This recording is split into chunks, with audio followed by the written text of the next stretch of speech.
Big up you! Big up.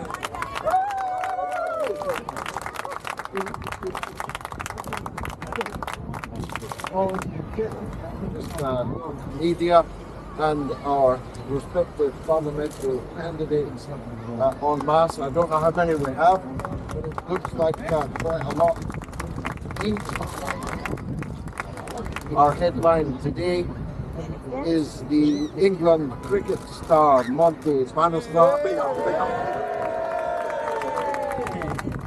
who is described, as a Scotsman, I don't know Greek, but he's described as a left-arm spinner. And that sounds just about like he's going to mid-stump. He's going to hit for 6, and he's going to take the wicket of Sharma, the misnamed Labour MP for Southall in London. I have confidence that Monty will be bowling for us in that parliament there.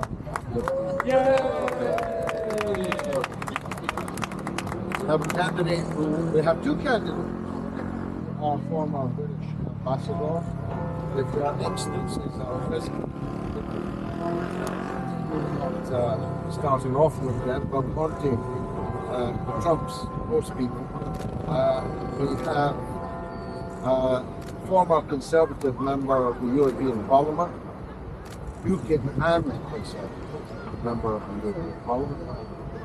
We have a former Labour parliamentary candidate, former Conservative, Labour and Liberal Democrat councillors. We have assembled in such a short time a remarkable team which is going to change this election. You should look at it this way. I speak really to the media here. We will have the same impact on Labour that Mr Farage and the Reform Party are likely to have on the Conservatives. In other words, we will win seats, but in potentially hundreds of seats, we will materially affect the result. As I think you'll find is going to happen in the West Midlands mayoral election on Thursday, and maybe elsewhere in local authority results. The truth is, there's a huge number of people in Britain who are fed up with the two cheeks of the same backside. They don't find either cheek any more attractive than the other, and they're not prepared to vote for the backsides that are presented to us as the best that we can. We say Britain deserves better than the dwarfing political class that leads the opposition in Britain. I've just come from asking 2 questions on Gaza in the same session at Foreign Office question. The minister, the able deputy, we could question the actual foreign secretary, his able deputy to blame for the impending genocidal attack on Rafah, a tent city of 1.6 million people, bringing forth a bloodbath the likes of which we have not seen since the Second World War. Both the minister and David Lammy, the shadow foreign secretary, put the blame on the Palestinian side, the people who are about to be massacred. Both of them said that the Palestinians should accept the latest, what David Cameron called very generous Israeli offer of a ceasefire, without mentioning that the ceasefire very generously offered is a 40-day ceasefire. Not a ceasefire, but a pause in the mass murder. And that is what we are up against in this country. We have two political parties, virtually undistinguishable one from the other. To paraphrase Orwell in Animal Farm, the people looked from pig to man and man to pig and back again, and we no longer discern the difference. And that's what it feels like sitting in the British Parliament. And we believe there's a very healthy market for a very different alternative. And that's what we are doing here. On everything, from the National Health Service to the economy, crime, to immigration, to all the issues that vitally concern the British people. And of course, primarily we are here for Britain, but we are also here for Gaza. We are the only party that stands square with the Palestinian people in their agony. And we make no apology at all for that. Indeed, we're proud of it. And many of us are fighting this cause for many decades in my own case, no less than half a century. So I've mentioned some of our candidates, some of the people they'll be standing against. I don't know if Aroma is here. Aroma, do I need to make the pun? Her name is Aroma. She's going to drive out the bad smell in Manchester, Tameside, cast by the sitting Labour MP, Angela Runner, as you might come to call her. She's under sudden pressure from Aroma. The story is she's looking to do her honour to a better, safer village. We are talking to 3 Labour members of Parliament and 1 Labour Lord. I know you probably think we shouldn't be talking to a Lord, as we don't believe in the House of Lords, but we would quite like our first member of the House of Lords as long as it exists. And we're expecting a significant number of local authority defections to the Workers' Party next week, early as next week. So for a party that's just 4 years old and secured its first member of Parliament only on the 29th of February, I guess you could say the progress is rapid. Anyone want to ask a question? George, how do you explain standing against those Labour MPs who voted for it not November by Gaza? Well, the main answer, I could go through them all and give you other answers, but the main answer is this. Any Labour MP elected puts Keir Starmer into the 10 Downing Street, and we are not prepared to countenance. We will not vote for or ask anyone else to vote for a member of Parliament who will be whipped to support the ascension to number 10 Downing Street of Keir Starmer. We hold him responsible for, co-responsible for crimes against humanity in his support for the siege on Gaza, cutting off of water and electricity and food, which he said, we saw his lips move on Nick Ferrari's show on LBC. He said that Israel had the right to do that. That makes him complicit in what is a genocidal act. And so, if you think about it, we'd be derelict in our duty if we encouraged in any way the election of such a man. Yes? I mean, the candidates talking about, I was a little confused because you said we might not have an all-engaged election called early. How many do you have in place now? 500. Already? So how many will you have in place for election? I'd like to have 650, including the Speaker. We'll stand against the Speaker. Other parties may not do that, but we hold the Speaker responsible for for wrecking the parliamentary opportunity which the SNP properly had by avoiding a vote many thousands of dead people ago. So I hope we'll stand in every seat, except where, and it's a small number, there are exceptional independents standing that we support. And the most obvious example of those is Jeremy Corbyn, who presumably will be standing as an independent candidate. So, what is the logic for standing in so many rather than concentrating your efforts on three cities? Well, we want to be in the national opinion polls. We want to be on television in the party political broadcasts, and we want to be in the leaders' debate. Wouldn't it be good if Keir Starmer had to debate with me?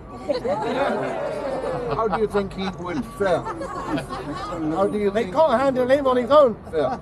Yes, sir. George, when you're going from street light, you're always hearing you talk about the two cheeks from the same backside. Do you believe those cheeks are flapping today when you look at this great announcement? We could hear them. What a metaphor. You're tempting me down halfway. I shouldn't go. Judging, if you can tell by body language, the length of some people's faces, they're not looking forward to their contest. If you think about it, let me take Aroma and Angela Rynn. Her majority is 4,000. Aroma will take a minimum of 10,000 and a maximum of 20,000. That puts Angela Rynn out of Parliament. And there are others that I shan't name, but whose election hopes have been very severely attacked. I give just one place as an example. Runcorn. Anybody been to Runcorn? Both of the members of Parliament in Runcorn are members of the Labour Friends of Israel. Why? What's the connection between Runcorn and Israel? Why are they so infatuated with a country that is plausibly, according to the International Court of Justice, guilty of genocide? What's there to be friends about? Why aren't they in the Labour Friends of, I don't know, Thailand or any other country?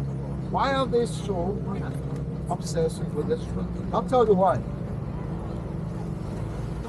Because it has become, since the days of the way to get on in the Labour Party is to declare yourself to be a friend of Israel. 37% of Labour members of Parliament are members of the Friends of Israel.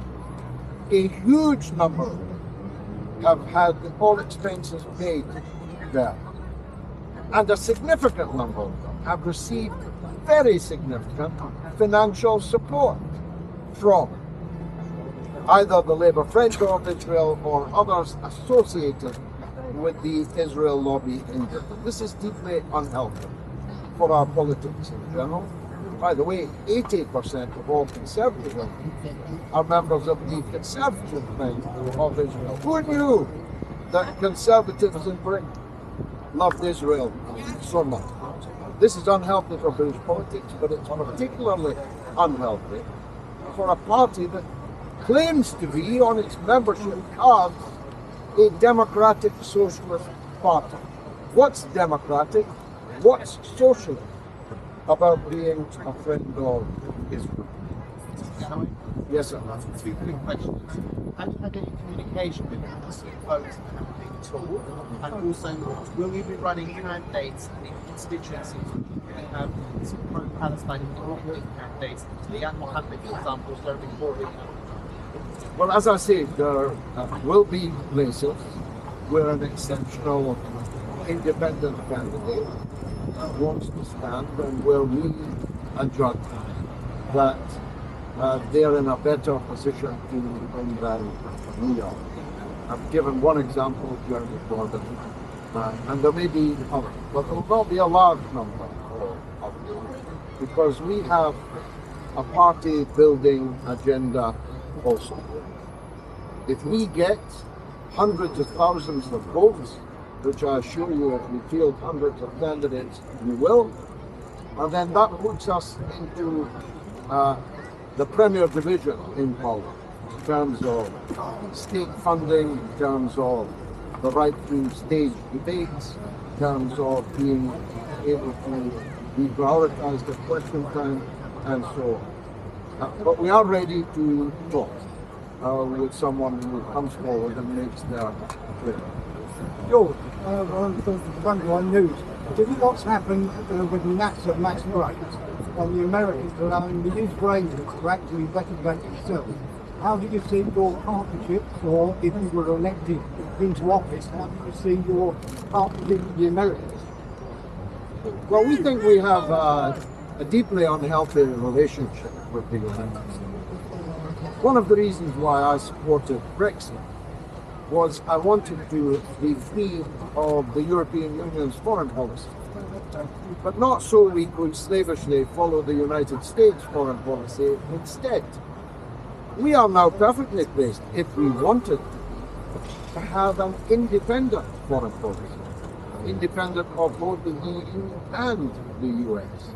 But we have to want to, and we have to show that we want to by electing members of Parliament who declare that they want to. We stand for the withdrawal from all such international entanglement, which in the 19th century was, of course, the traditional British foreign policy. But we stand for it vis-à-vis NATO. Like Donald Trump, we see no use for NATO, and I'm hoping that if he's elected in November, he'll make good on his promise to leave NATO. It will be the finest thing that President Trump could do. We want to see the end of what is, in effect, the largest war machine in the world today. Yes,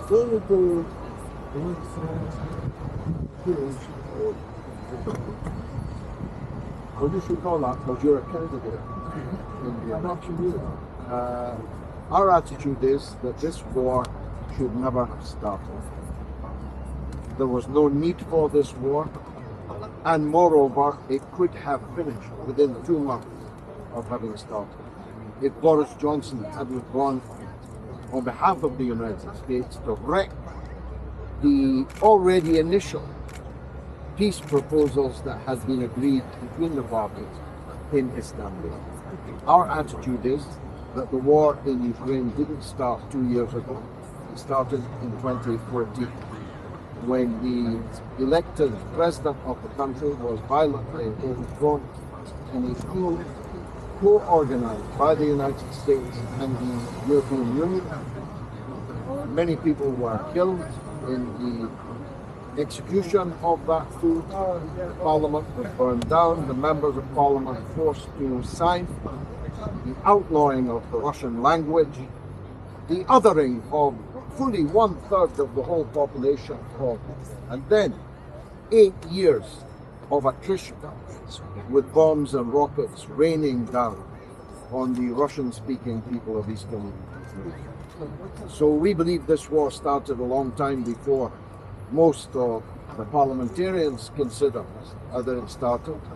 We believe that if the accords, which were attested to, guaranteed by France and Germany, had been implemented, and if the peace agreement reached in Istanbul had been allowed to take place, come to fruition, then the war would have ended almost 2 years ago. I can see BBC and Sky, and I think ITN as well. If anyone, if you have a question you want to throw up, I've got one. Ben Quinn from The Guardian. Is there a point at which Jeremy Corbyn has to make up his mind about whether he's going to run or not before it sort of interferes with your own preparations to run in that seat if he will not do so? It's a good point, you know. I don't know why Jeremy is delaying an announcement that he will be the independent candidate in Islington North. I sit beside him in Parliament and we talk. But I can't say I've got a very clear picture of what it is he intends. I don't know if he thinks this, but if he thinks that there's any chance at all of Keir Starmer allowing him to run as the Labour candidate, I think the chances of that are vanishingly small. And in any case, I'd say to him, why do you want to be Keir Starmer's candidate? Why would someone like you, who's been treated in the way that you have, why would you want to be Keir Starmer's candidate? So I hope very much that Mr. Corbyn announces soon that he will be running as an independent. I would have hoped he'd have called for it on the eve of my own by-election victory, that he would lead an alliance of forces like ours and many others in a united front for new politics in Britain. But it's already plain, I think he's not going to do that, at least before the general election. You hope for Mr. Boota. Will that do? Yes, sir? Well, Mr. Galloway, ask about the three Labour MPs. Are they nailed on as to be announced for next week, or are they still sort of talks in progress? Is there something to do with this thing? No, they're definitely not nailed on. I won't mislead you on that. The talks are ongoing. Not all of them, by the way, are endangered by us. And if they stood as independent, I think we'd probably support them. I can't say who they are or who the Lord is. Well, I know who the Lord is.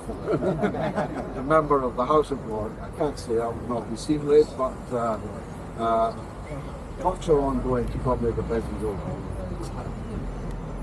Yes, sir, again. Well, when we go to this street, my final question about Diane Abbott. Will Diane Abbott be invited to join your party in the event that there's no conclusion to the investigation which is taking place that has currently taken just over 12 months? Well, we'd be delighted if she joined us, but she's not one of the people we're talking about. There's no indication at all that she'd be interested. Again, just like with Mr. Corbyn, I would hope that she would run as an independent if this absurd trial over a short letter to a newspaper were not concluded in time for the general election. That would be simply monstrous. Any others? Any of my colleagues want to say anything? Amjad, former member of the European Parliament. Very nice to see you. Thank you very much. I think at the forefront, we want to represent this country. We are proud British citizens. My father came here. He was a mill worker, uneducated, and he achieved a great deal. We owe a great deal of debt to this country.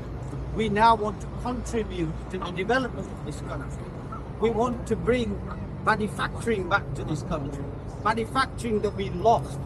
We are not just an IT and banking hub. We want to manufacture. We want to have jobs for all our people that we can be proud of, and not laugh at the people who are unfortunately unemployed or asking for disability allowances.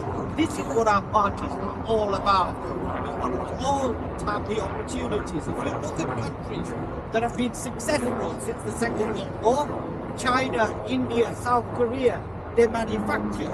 This is what we've lost. We need to get manufacturing back. I come from the north, from the Yorkshire, Lancashire, the wool industry, the cotton industry, the manufacturing industry, which is gone. That's what we want. And what a great leader like George. He's been so brave. For the last 50 years, he's fought on the right side, when others in this country have represented themselves and only themselves. George has truly represented this country. We have a great lineup of people here who are self-sacrificed, who are going to do great when they do the battle in the mother of all parties.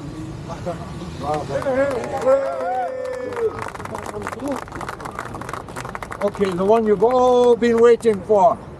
The left arm spin bowler himself, the one and only England cricket ace Monty Panesar.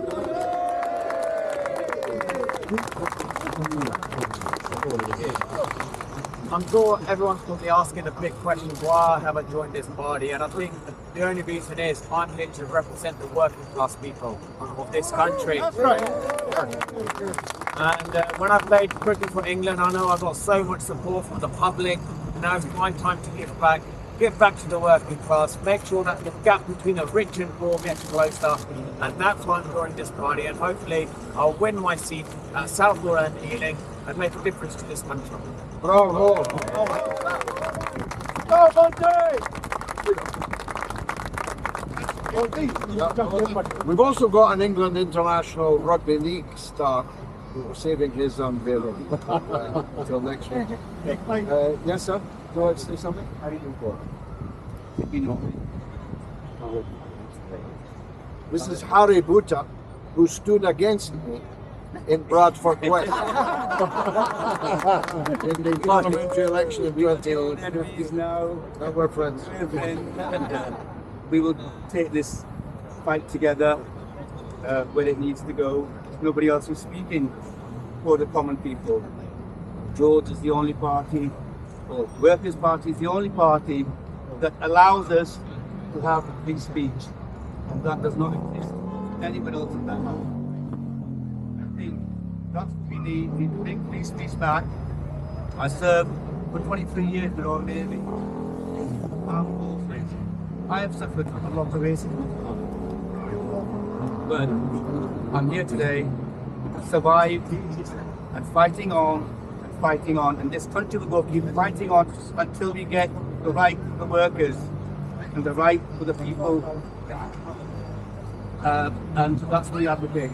And I think I'm standing in the you better tell what Over the Bradford South. And finally, I think, Aroma, Hassan, standing against Angela Arena. Aroma! Salam, peace, and love to you all. Had I known I was speaking today, I would have prepared something. But I'm just going to go with the heart. I am no seasoned politician. This is not my ambition. But this is for all the other mums who feel their children have no future with the current status quo.